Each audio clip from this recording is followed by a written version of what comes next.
Hello, thank you for listening to A Glimpse of the Kingdom. I'm David Pendergrass. I want to pick back up where I left off from last time and talk more about this evilbible.com comment of why I am not a Christian. After he speaks about free will, he goes on to genocide.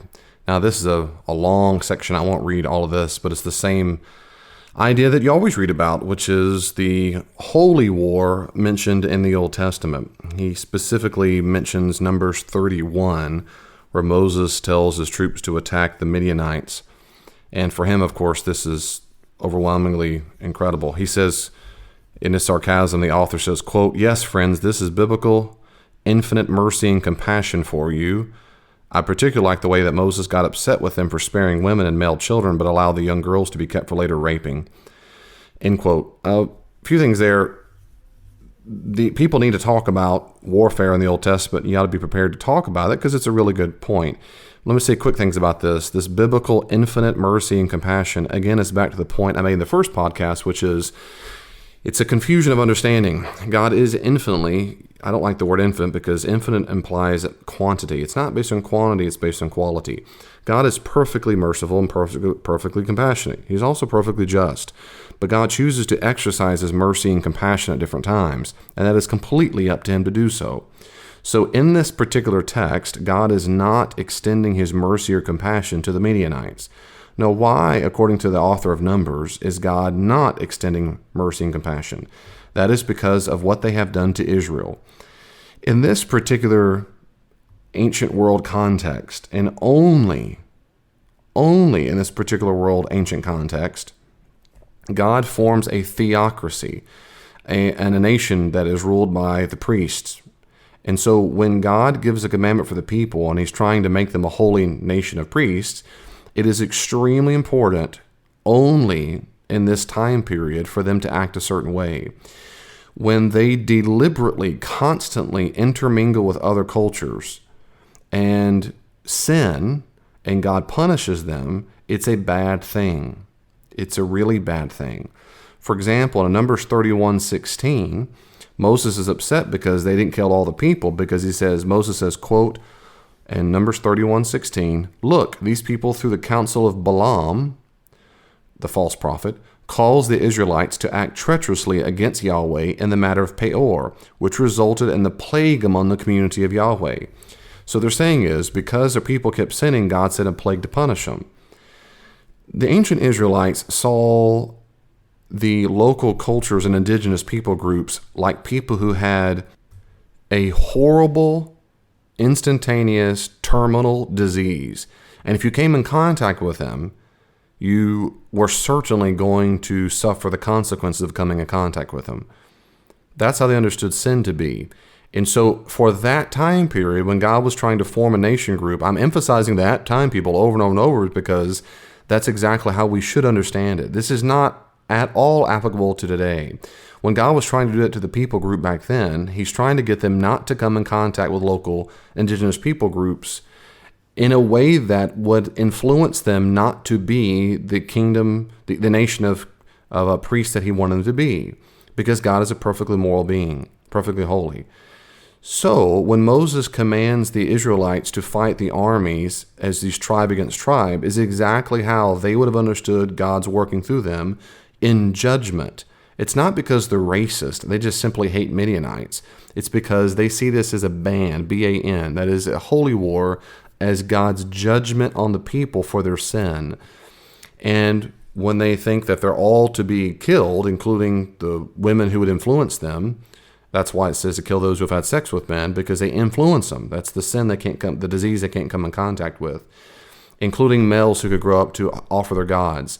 They believe that the other people groups brought their gods with them. That's because they did.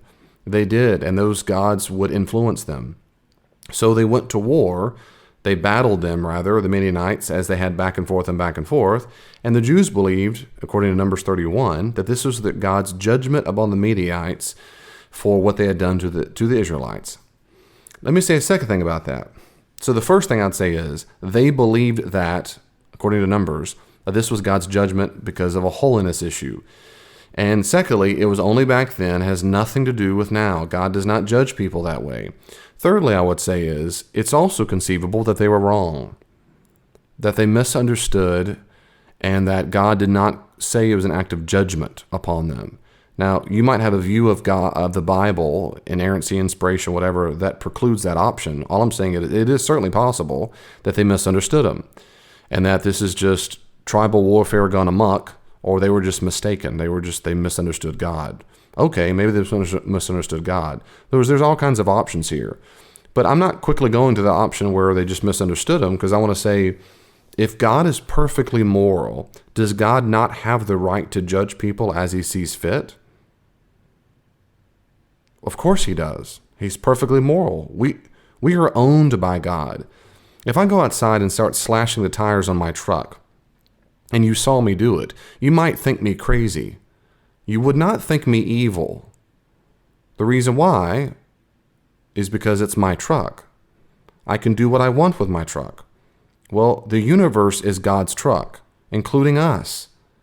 He can do whatever he wants with us. And when he's trying to get a people group to understand what holiness means, to these people thousands of years ago, accordingly, it seems to be the case they thought this is how God wanted to judge other people. He no longer judges people that way. But God has the moral right to do what he wants to do with his people and his truck, especially if they're profoundly immoral.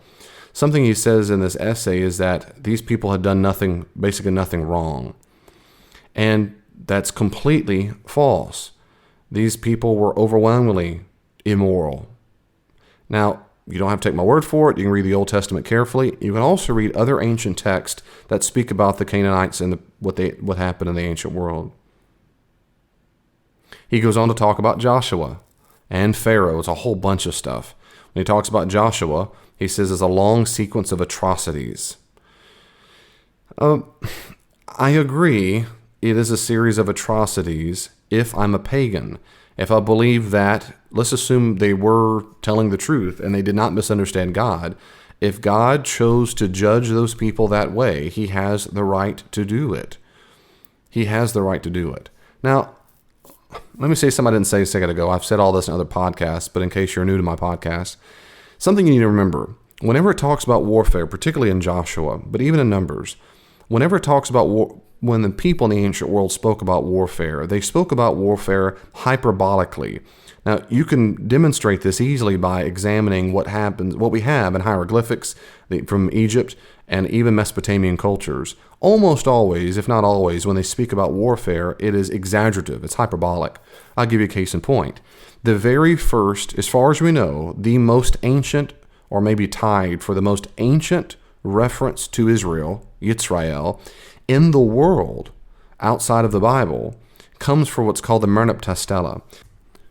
The Egyptian king Merneptah lived around 1200 BC. And like I said, it's probably the oldest known recorded instance of the name Israel. Now, what's so fascinating about that is on the stela, around line 27 or 28 of the stela, it says, Yitzrael is laid waste and his seed is no more, or is not. So let that sink in. The very first reference to Israel is in a reference that says Israel's completely destroyed and his seed is no more. That is, every single living Israelite Jew is dead. Well, is that true? In the year 1200, did he really kill all the Israelites? Well, that's nonsense. Guess what? Have you met a Jew lately? They're ancestors from the Israelites. So the very first reference is what I'm talking about. It's hyperbole. They destroyed them all. They killed land, cattle, everybody. We say the Texans, well, the other day, the Patriots killed the Texans or whatever.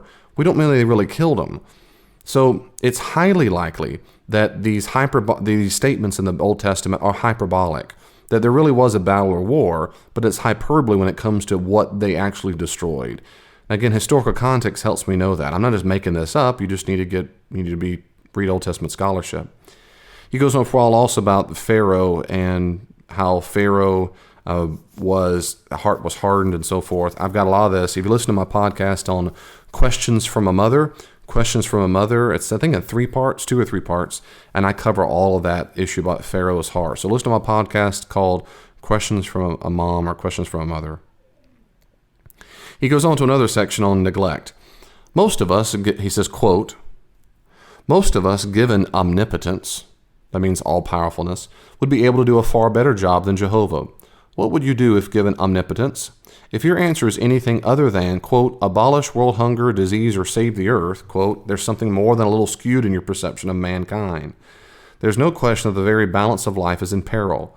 To wish for these things doesn't take infinite mercy. He quoted that, quote, infinite mercy. Just normal compassion, a bit of common sense. God's supposed infinite mercy is apparently the same thing as no mercy at all. End quote. There I'd say is, of course, what we would do if given being all-powerful is completely irrelevant. If we were all-powerful, it would be a horrible thing, because it means we'd also be all-powerfully evil. If you're an all-powerful, perfectly moral being who's also omniscient, who knows all things, you put all these omnis together, then you have the God who is. We simply cannot know the consequences of our actions. The fact that I would say abolish world hunger instantaneously very well could be a bad thing. David, that's stupid. Well, I don't think it's stupid. It's because you and I do not know the full effect of what would happen instantaneously if world hunger stopped or disease stopped.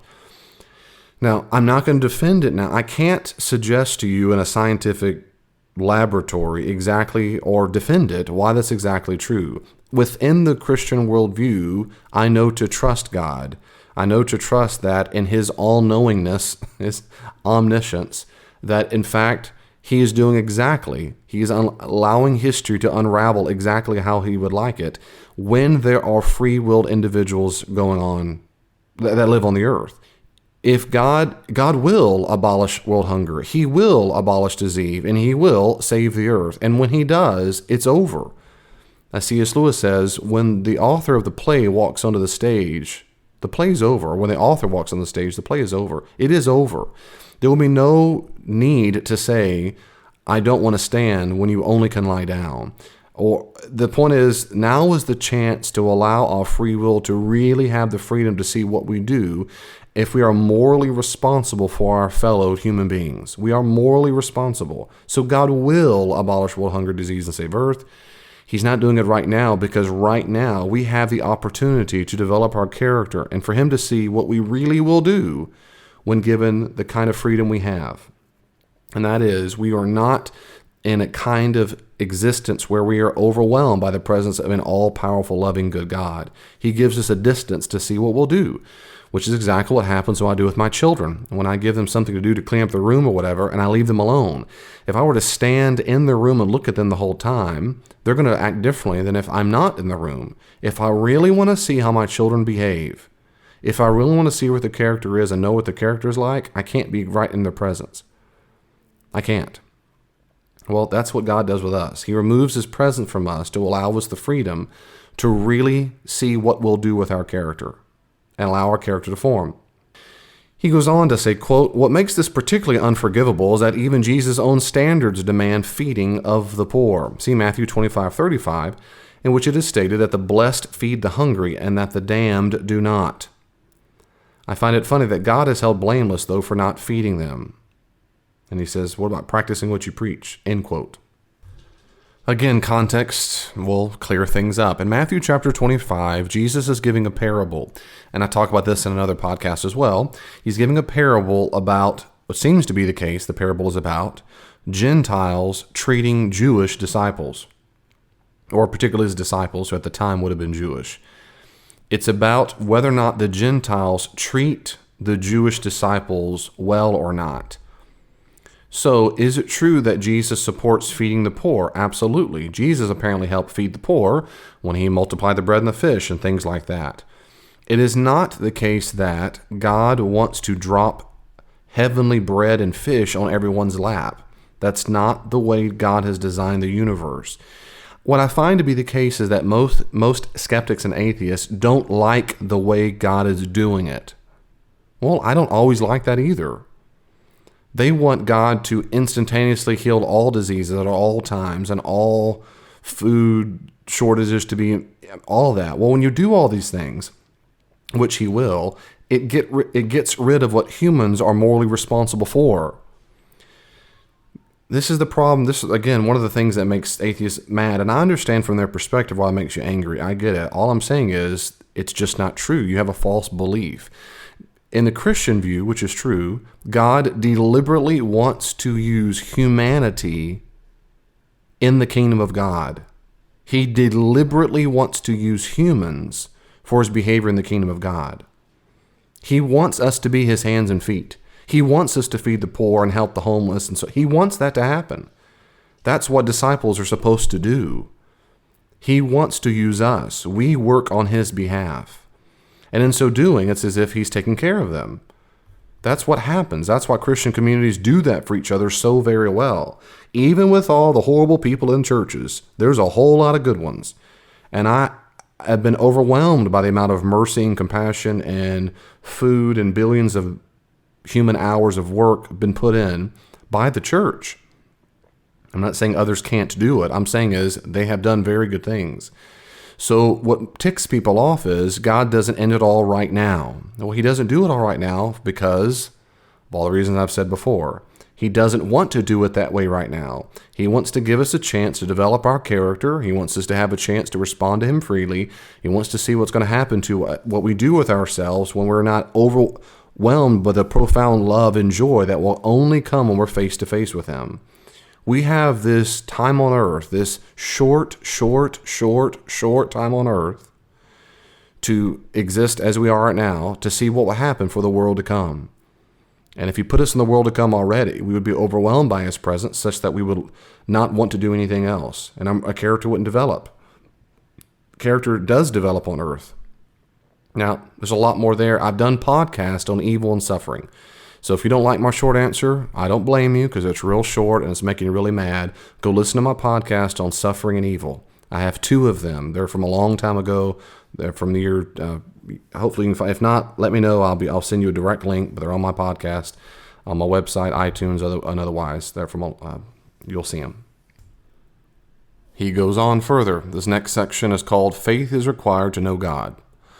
Quote, suppose you were an omnipotent God and you demand worship, such as the Christian God. Would you give proof of your existence to those who wished to follow you? I imagine for Jehovah that it would be quite simple to perform a continual sequence of verifiable miracles. It would be quite logical in practice too, for it would keep God's followers from delusion and doubt. There is no such luck with Jehovah, though. He demands absolute fidelity without any demonstration of his existence. I'll stop there, end quote. Now, several things. God does not demand worship to people who don't know him. He demands it of those who do know him. When the Jews make a covenant with God, they know him. He demands it. So, he certainly is worthy of worship, but he demands it to those who have a covenant with him. When he says, would you give proof of your existence to those who wish to follow you? The answer is, well, of course, and that's exactly why he's done it. The ancient Jews believed that creation itself was proof that God existed, that you look at the cosmos and say, there's no way this just happened to be here. And he goes on to say, no, you might not find that compelling. The fact is, you don't find it compelling. In other words, if you say proof of your existence and then say, yeah, there is proof, and you say that doesn't count, well, of course you don't think it counts. That is, you won't be convinced. What would it take? Apparently for this guy, what it would take is a continual sequence of verifiable miracles. To that I would say, when he says it keeps him from delusion and doubt, that would say that's absolutely false, and secondly, he does. One is, it's false that miracles would keep you free from delusion and doubt. The disciples and the earliest Jews who weren't disciples saw Jesus perform miracles. Even in the Talmud, the Jewish Talmud and the rabbinic material, it says that Jesus was a miracle worker. The people who couldn't stand Jesus admitted he did miracles. They just think he did it from evil. That was the source. The people who followed Jesus himself also had doubts. It's incredible to me that in the Gospels, when Jesus is resurrected, read the end of the Gospel, particularly John's Gospel. He shows up and shows them. They grab him. He eats fish, so he's not a ghost. And it says some believed and some still doubted. This is crazy. They see him in the flesh and they still doubt. It is a miracle. They saw him crucified and put in and interred in a tomb, and here he is in front of them, and they still doubt. So I find it completely false to think that if God gave miracles, everybody would always be certain of their faith. That's patently false. The Bible is full of examples of miracles and people still don't believe. And then when you say, quote, he demands absolute fidelity without any demonstration of his existence, end quote, that's completely false. He has enormous amount of demonstration of existence. The moral law itself demonstrates existence. We get the whole concept of right and wrong. If you don't believe in right and wrong, well, that's different, and I think you're wrong. I think it is wrong to torture babies and so forth. It is wrong. It doesn't mean I don't prefer it. It's wrong. Morality, moral law, demands a moral lawgiver. Why ought I help the poor? Why ought I not hurt a baby? I ought not because someone's telling me not to do it, or someone to do something. The existence of the universe, the existence of consciousness, the existence of the soul, which is confirmed over and over and over by those who have died and come back. You need to read the book, Evidence of the Afterlife. Evidence of the Afterlife. Go read that book. You'll see that souls must exist to explain why someone can exist post-death and come back and be fully consciously aware. I could give a long list. In fact, I can give a list. I wrote a book called A Skeptic Challenges a Christian. I give all kinds of things that demonstrate profound evidence for the existence of God, not to mention the biblical historical evidence for Jesus and all the other existence. This is where he continues. Quote, the only so-called record of his existence is the Bible. End quote. There I'd say that's false. That's not the only called record of existence. You can be what's called a natural theology, which I do in my book, and numerous people, William Lane Craig, numerous people give evidence of the Bible for God outside the Bible.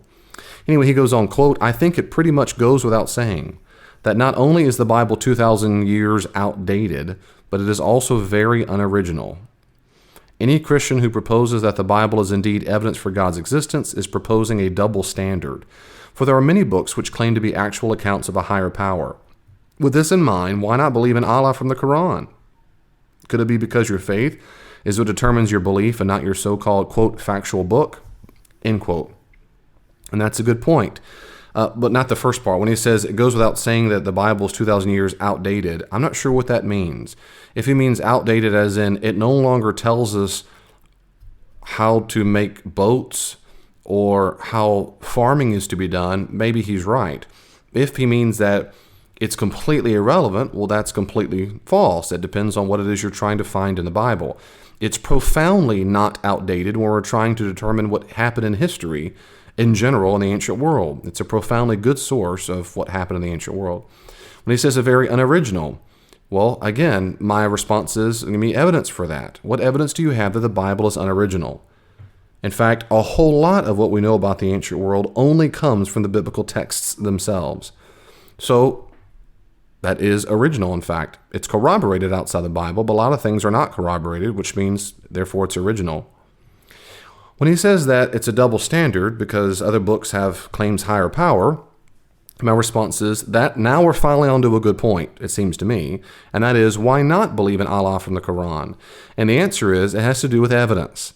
The reason why I'm not a Muslim, the reason why I'm not a Mormon, is because I need the biblical text in general, certainly when it comes to the chief claims.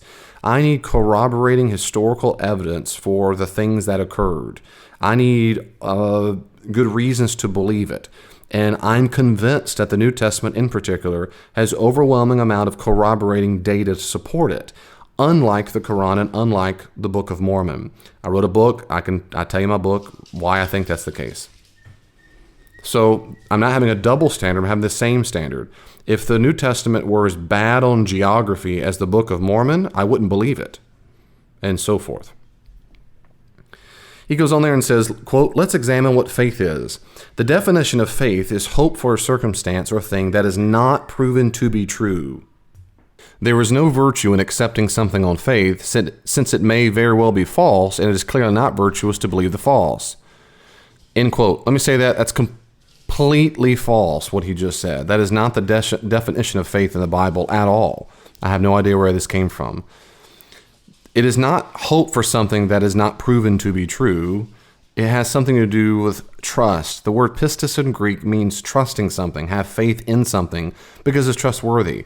When I say to my wife, trust me, I could just as easily say, have faith in me.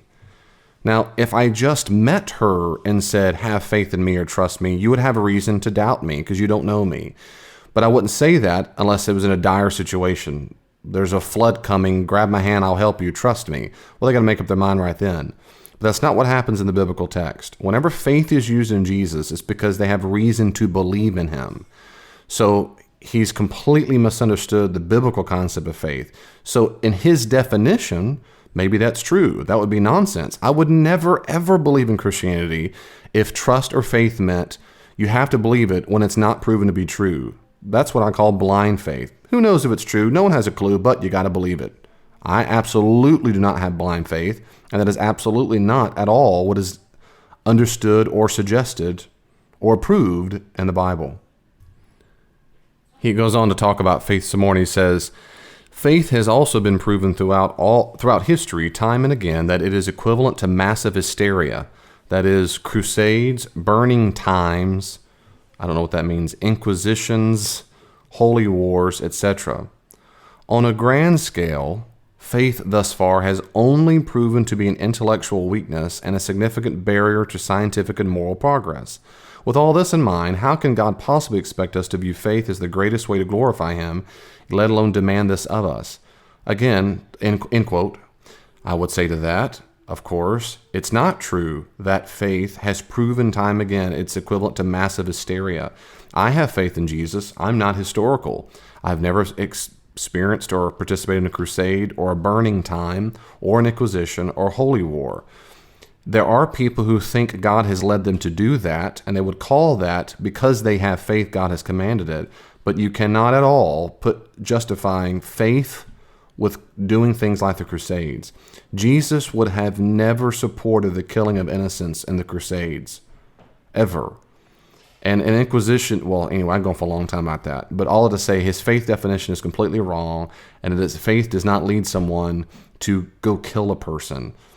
You might say that's the case, but what I mean is the biblical concept of faith, of trusting in Jesus because you have evidence to trust in him, does not mean you go kill people. Jesus never told anybody to go kill anybody. He would never have supported that, ever, ever, ever, ever.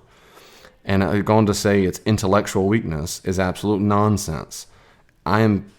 It's nonsense. The most brilliant geniuses in the history of humanity have been people of faith. It's nonsense to think they don't have intellectual strength. And it's not a significant barrier to scientific and moral progress. I mean, on and on again, history demonstrates he's wrong. Some of the best scientific minds in the history of the world were Christians. And he goes, and quote, most importantly, the point to remember here is that if we don't believe in him, we go to hell. And this is a greater evil than a lack of the virtue of faith or a stunting of science or anything else conceivable. If God is truly concerned about the good, he will do what he can to keep us from hell, and withholding vital information from us is the exact opposite of this, end quote. My response is, a lot of responses. If we don't believe in him, we'll go to hell. Well, that's kind of true. That's like saying you have a profoundly horrible terminal disease that will kill you. It guarantee will kill you. Here's the pill. The pill will save you. This pill's guaranteed to save you. Do you want to take it or not? You say, no, forget you. I don't want your pill. I know better than you do. And then you die. Not taking the pill is not what kills you. It was your disease.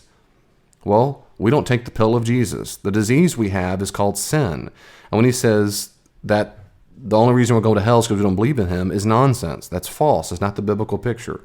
When he says that if God is truly concerned about the good, he will do what he can to keep us from hell. The answer is he has.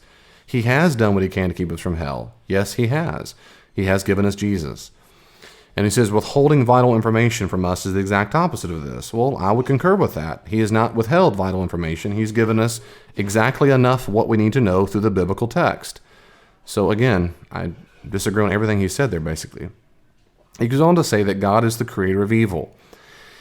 And he has a problem with this, of course, because he says, for if God was to know ahead of time that someday he would send me to hell for being an atheist, I ask what was the purpose in him creating me in the first place? Was it simply to watch me be tortured? That seems to be the most logical explanation. I can think of no other rational explanation, nor neither has any Christian who I pose this question to. Some people have attempted to tell me that God has a purpose unknown to us and that we must simply accept his will. Would you keep a friend who commits evil and offers no self-justification or remorse? Of course not. So why is this same judgment not applied to God? It seems rather contradictory that this trait is despised in humanity, yet it is worshipped in religion." End quote. I don't know what in the world he's talking about. I don't have a clue what he's talking about. No remorse, no self-justification. I don't have any clue what he's talking about there. That's not the God of the Bible. To go back to the first thing he says, God does not send you to hell for being an atheist. Whoever your name is, whatever your name is, they're writing this post. You're not going to hell because you're an atheist. You're going to hell because you've rejected him, because you've sinned all your life. You've broken his moral commandments forever. You've rejected his love. You've rejected the peace and love that he offers, and you don't want it. And because of that, he's going to respect your free will and say, here you go. You're going to have a state of hell to pay for that. It's not because you're an atheist. Atheism itself is not sending you to hell. So there's my answer to the question. If you pose the question to me, that's my response, because that's the biblical response. Then he goes on to say, secondly, quote, "I want to reinforce the fact that God is indeed the creator of evil. Please read verse Isaiah 45:7. I form the light and create darkness. I make peace and create evil. I, the Lord, do all these things." End quote. The Christian God outright claims that he is indeed the source of evil. So how can he then claim to be sinless? This kind of stuff, well, I'm always both sad and frustrated, because these are easy things, and it's so sad to me that a person would abandon the Christian faith off of silly things like this. It's silly. I'm frustrated because these are so silly. I'm frustrated that he can't do a little bit of background, read the Hebrew, or read the various translations, or find a good, simple Bible commentary explain exactly what this text means. If you read the context and not just read one Bible verse and not rip it out of context, I'm not sure exactly, he's probably in the King James Version or something, but almost every modern translation translates this a little better than what he just did. And I could pick any of them you want, NIV, ESV, NET, NRS, all these things. It is not that God creates evil. The Hebrew word ra for bad, it can mean bad or evil. It can mean evil, but typically means something bad or inferior or unwholesome, contemptible, not having value, disagreeable, harmful. It can mean evil. But in this context, in Isaiah 45, in the context, it means something like calamity or disaster. So when he says things like, I love how the NET says it well, they all say it real well. NET says, "I am the one who forms light and creates darkness, the one who brings about peace and creates calamity." Or the NIV says disaster. "I am the Yahweh who accomplishes all these things." This has to do with warfare. He has peace because in Cyrus, the main leader of the Babylonians, is about to let the Israelites go. And he's going to create peace. He's going to use Cyrus to send his people free. But he can bring disaster and judgment on the nations, as he's about to do again through Babylon. The point is here in the context, God can do what he wants to the nation groups. He can set people free when he wants. This has nothing to do with God being the source of evil, as in moral evil. God is not the source of moral evil. The Bible is very clear on this throughout. So just a simple research on this would have really explained that. This isn't like a big, hard, tough one. Anybody who knows anything about Hebrew and ancient context and Old Testament will know this. I'm not contorting the text. I'm not doing anything special or crazy. This is just a simple, silly thing. And then he goes on with Satan. He says, quote, "To be more specific, let's talk about the Lord's creation of evil. Let's talk about the conception of Satan. This being was created and unleashed by God. Jehovah knew, for he is the all-knowing, that at the time of Lucifer's creation, he would eventually become Satan and spend his existence wreaking havoc on mankind, leading the people into criminal activities. Suppose I were to build an evil robot that I knew would go around torturing and murdering people. Whose fault would it be that I let it loose? Mine or the robot's? Of course it would be mine, for I created it with that purpose and unleashed it for that purpose. Now I ask you, whose fault is deviltry in the world? It is the puppet Satan. Is it the puppet Satan or the being that deliberately created Satan's evil?" End quote. He doesn't understand Satan. You need to read any good Bible dictionary on Satan. Hasatan literally means the accusing one. And in the Old Testament, Hasatan is not evil. He is not a morally evil creature at all. In the Old Testament, Hasatan is a being whose job it is, apparently, to do things for Yahweh. And in the context of Job, and in that time period, he points out one character he thinks really isn't a good guy because he loves God, but because he has a bunch of stuff. He is not an evil being. In fact, Satan's not even his name. His name is Hasatan. It's the accusing one. It's not till centuries later that he takes on a proper name.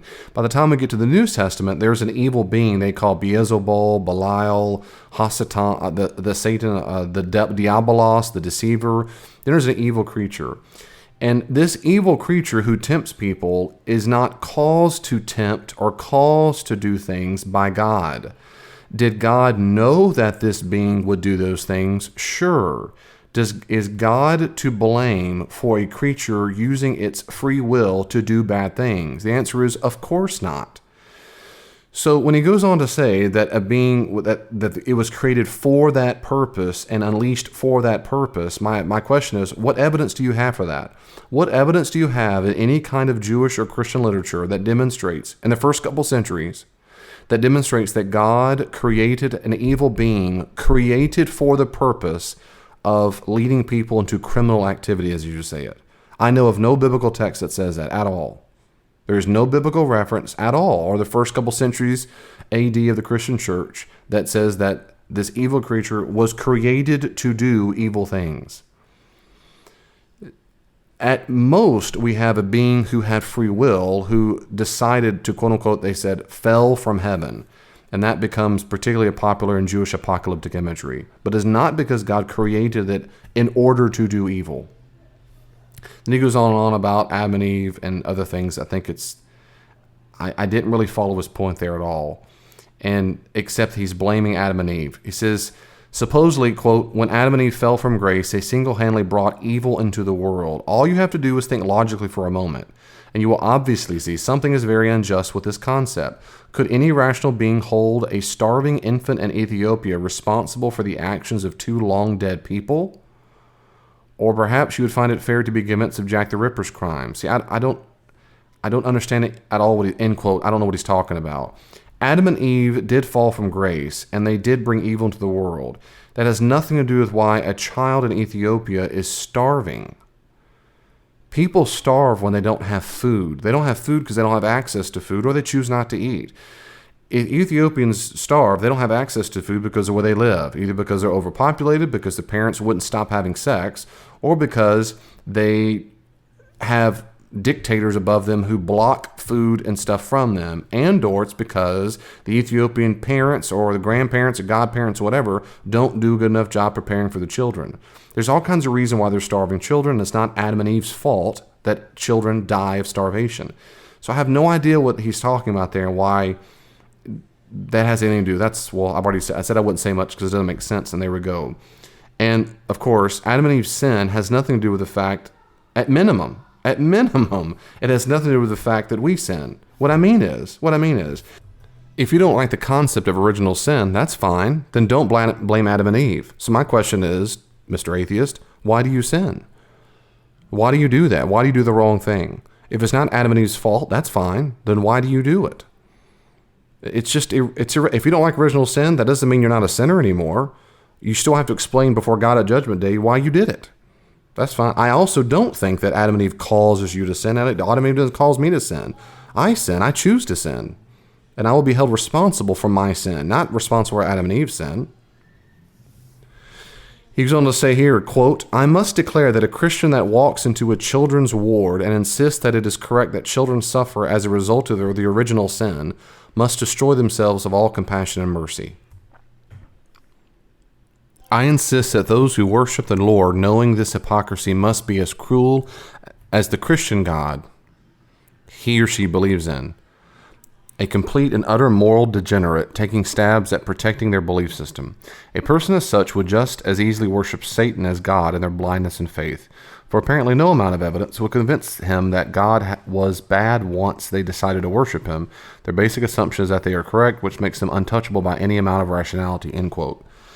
These kind of comments is ad hominem stuff that no amount of evidence would change your mind because you've already made up your mind. That works both ways, which is why they're completely irrelevant. I can just as easily say, atheist, you've made up your mind, and no amount of counter evidence would change your mind because no amount of rationality would change your mind because you don't want to believe in God. You don't like to believe the belief in God. You don't like to believe that someone would tell you what to do or send you to hell. That makes you very angry.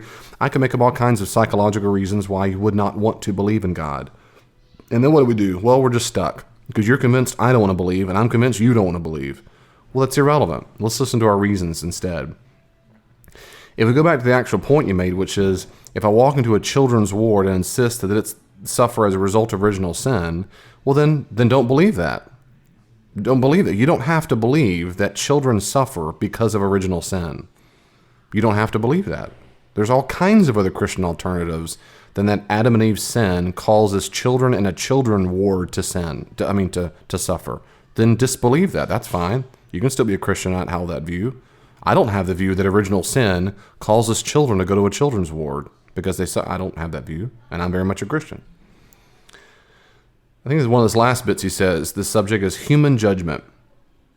Quote, one of the criticisms most frequently leveled at me when presenting any of the above arguments has been that I have no right to judge God. A pretty feeble grasp at the straws. Christians proclaim that God is the definition of good. All morality proceeds downwards from him, so it makes no sense to apply moral standards to him. But I must interject. God allowed my ancestors, Adam and Eve, to eat the fruit from the tree of knowledge, thus allowing us, quote, to be like gods and know the difference between good and evil, end quote. This very biblical verse, written in the first book of Genesis, conflicts with the same argument that Christians attempt to use. If we as humans are now capable of knowing good and evil like the gods, why can't we use our judgment? How can it be lower than God's if God is the one who claimed that we are like him? End quote. I don't understand the argument he's making there. The point that we don't have a right to judge God, atheist friend, is based on this assumption I've said several times already, I guess, just to repeat myself. The reason why it's nonsensical and we do not have the right to judge God is because we are not a perfectly moral being. In the British system, when you're a defendant in the court system, you stand at what's called the dock. So you're a defendant's stand in the dock. C.S. Lewis wrote a great essay, and you need to read this. I'm sure you won't, but if you're a Christian, listen to this, maybe you will. And maybe if you're atheist, you'll read it. There's an essay called God in the Dock. In fact, there's a collection of essays with that same title, which is worth your time reading. Every single essay is phenomenal. And Lewis makes a really good point about that. That is, things have changed. For centuries, we all assumed that God was right and we were wrong, and he always held us, we were in the dock, and now we've flipped it. The modern man, as he says it, thinks that God is in the dock, and we are morally superior to God. So it has nothing to do with Adam and Eve and the fruit of the tree of knowledge. It has nothing to do with that at all. The reason why we can use our judgment, we can, sure, it's just that our judgment is not true because we're not a perfectly moral being. But forget that for a second. Forget that for a second. All the verses you use in the context, the Bible verses you use, you've ripped them out of context and they don't make any sense. That is, you need to have better arguments. You need better Bible verses, if there are any, with better biblical context and ancient world context to make the judgment and say your God is evil. So far, it's been a very, very bad, feeble attempt to demonstrate that God is evil or immoral. That is in the biblical picture of God. Biblical picture of God. Even if the biblical picture of God is evil, it doesn't mean that God himself is evil. It means that the biblical authors got it wrong. Those are not the same thing. I don't think they got him wrong, but that's all you would say is the biblical authors got him wrong. There is a perfectly moral, omniscient, wonderful God who created the universe, and it just means the people who wrote it must have got it wrong, if that's your view. But so far, you give me no reason to think that at all. He goes on for a while, quoting Matthew 25 again, and he rips it way out of context. He doesn't understand what's going on. He needs to read any basic New Testament commentary on this and realize he's not understood it at all. But this last little bit lets me know more the emotional impact of this whole disbelief. He says this, quote, this is toward the end of his whole essay, and I'm done. Quote, now, I have never personally seen Jesus feed the hungry. He's never seen Jesus feed the hungry. Well, sorry, end quote. My response is, okay, nor have I. Jesus has never manifested himself in my presence and fed the hungry. Anyway, then he says, quote, nor have I seen him give drink to those who thirst. But I do personally see thousands of people die of starvation. I do not recall Jesus dispensing clothes. He has never made me feel welcome, let alone acknowledged. Listen to that. He has never made me feel welcome, let alone acknowledged. I see the faithful sicken and die on a daily basis.